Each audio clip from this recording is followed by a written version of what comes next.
Now I am going to invite the State Secretary of the Ministry of Foreign Affairs, Mr. Dan Neculescu, for his official opening speech. Mr. Neculescu, the floor is yours.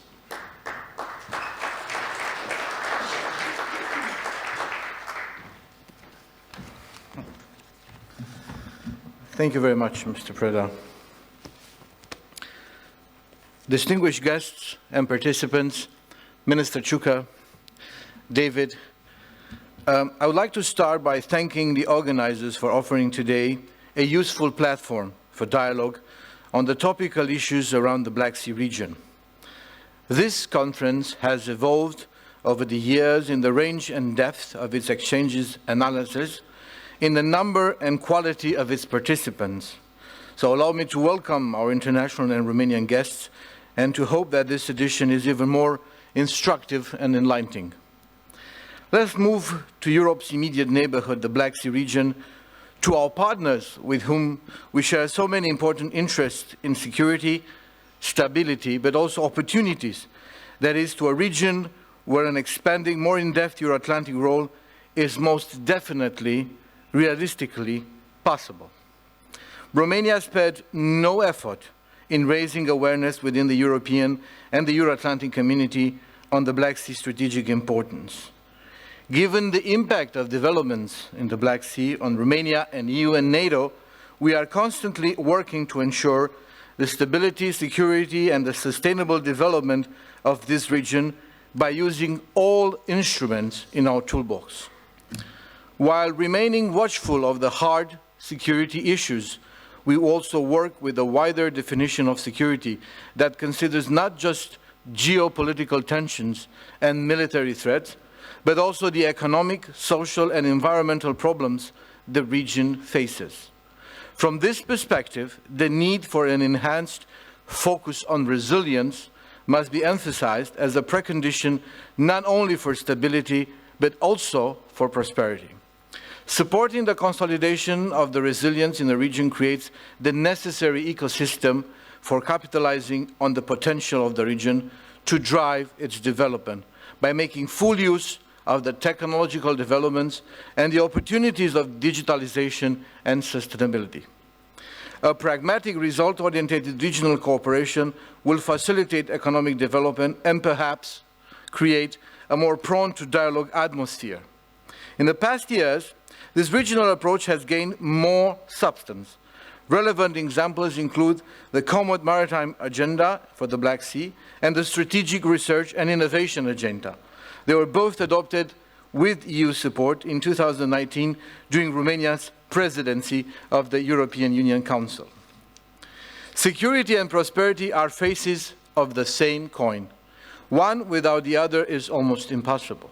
The Black Sea and the security around it has strategic importance for Romania and for all the countries in the region.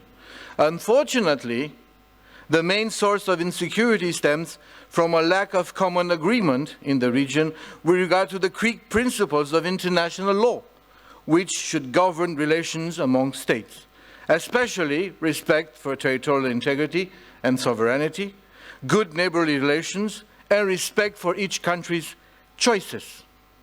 Freedom of navigation was constantly contested during this year.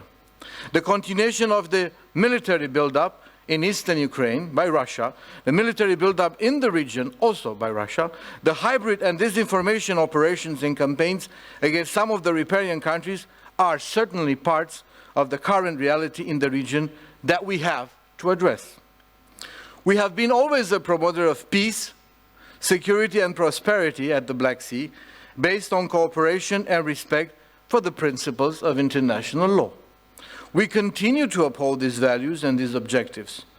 However, to protect security in the Black Sea, we had to adopt a set of measures to strengthen deterrence and defense in order to prevent conflict. We cooperated with our NATO allies and partners from inside and outside the region with like-minded partners in order to increase our interoperability, to develop common understanding with regard to the developments in the region. We also supported defense reforms in the region with the aim to prevent conflicts, promote security, and develop military forces under democratic control. In this logic, we intend to further develop our cooperation with the riparian countries, especially with Georgia and Ukraine, on the security side, and with regard to the security in the Black Sea, through training exercises and port visits, as well as through political dialogue, both bilaterally, regionally, and at NATO. The Black Sea faces numerous challenges in multiple fields. Aside from the geopolitical tensions, in an unstable security situation, there is a dire need for investment and pragmatic cooperation projects to stimulate economic and connectivity. This is why we must address security in a comprehensive approach. Considering all these challenges, the EU and NATO should be more visible in the region. A proactive attitude is an enhanced and coordinated approach with support for both economic and security reforms would ensure the sustainability of the ongoing transformation process of the region. Security cooperation has increased, with EU and NATO investing in areas such as combating terrorism, cybersecurity, strategic communication, fighting disinformation. However, attention and resources need to be invested just as much as for blue economy, research and innovation, green transition, digitalization, environment protection. The EU experience in stimulating regional cooperation is unique, so its involvement in the region for us is indispensable. So the Black Sea synergy remains the EU's key regional policy framework for the region, and we will continue to work towards consolidating this valuable framework.